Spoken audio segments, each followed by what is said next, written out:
bees.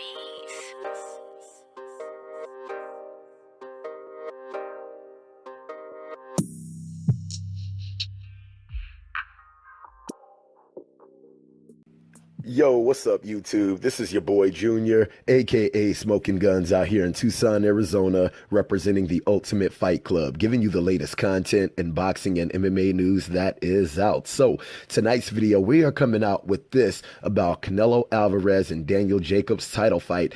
And pretty much there's been a bunch of hoopla about the rehydration clause that Canelo Alvarez put in the contract. And for me, I wasn't really tripping on it, just for the simple fact is when you're fighting for the IBF title, it's pretty much mandated in the title that you have to do the same day weigh-in, just to make sure that your weight doesn't exceed 10 pounds over the weigh-in weight, okay? And their weigh-in weight is going to be 160 pounds. So pretty much the same day as the weigh-in, they have to go in that morning and they can't weigh over 170 pounds. So I was thinking to myself, like, why would Canelo Alvarez put that in the contract if it's already mandated by the IBF, since they're going to be unifying the titles? And in this article, it states, Canelo Alvarez, Daniel Jacobs title fight contract includes rehydration clause, hefty fines.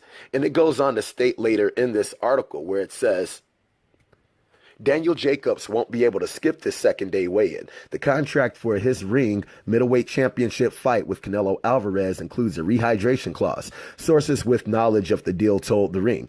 A same-day weigh-in will be held at 8 a.m. the day of the May 4th fight in Las Vegas. Neither fighter will be allowed to exceed 170 pounds for the fight contracted at 160 pounds. The penalty is several $100,000 per pound over 170 pounds, per sources. Same-day weigh-ins are rare in boxing, though Canelo did have one for his May 2017 fight with Julio Cesar Chavez Jr. Fighters always step on the scale the day before their matchup, as Canelo and Jacobs will do that Friday, where they must weigh no more than 160 pounds, but then they're typically free to gain as much weight as they please after the weigh-in. The clause in this contract is aimed at Jacobs, a middleweight with a large frame, who's the naturally bigger man.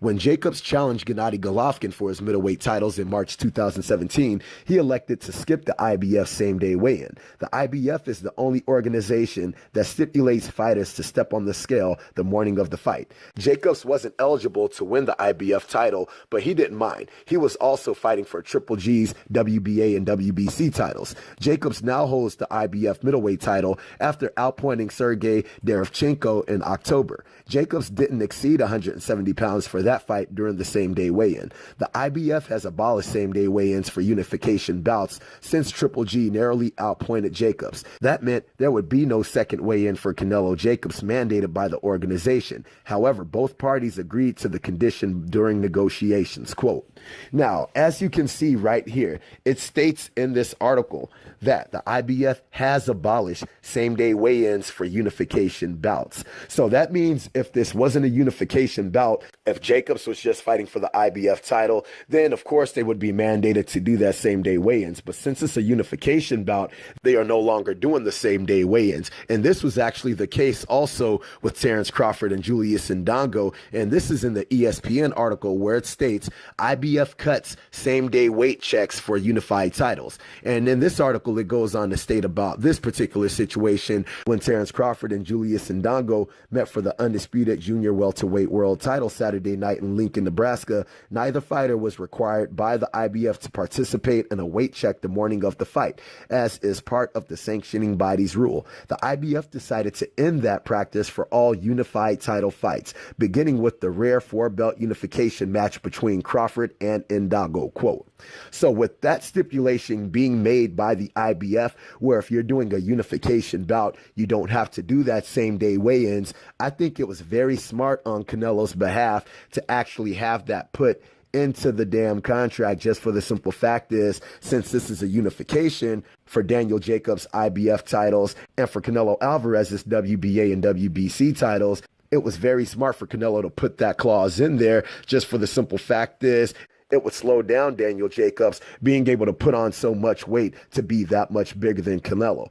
And a lot of people are friggin' kind of crying about it like, oh yeah, he wants to friggin' try to get some kind of advantage and this and that and so forth, which that is the case and which that is true. But for me, I'm not really tripping on it, just for the simple fact is Daniel Jacobs, you don't hear him tripping on it. And as a matter of fact, when he fought Derevchenko for that IBF title, he definitely didn't have any kind of complaints about doing that same day weigh-in, because that's the only way that he was going to be able to get that IBF title. So like I said, if he's not complaining about it, I'm not complaining about it. And I'm definitely not going to use this for any excuse in this fight with Canelo Alvarez and Daniel Jacobs, just for the simple fact is Daniel Jacobs did the same thing fighting Sergey Derevchenko. So if he felt comfortable doing that with Derevchenko, I think that he's more than comfortable and confident going into this fight with Canelo Alvarez and doing this same exact thing with Canelo.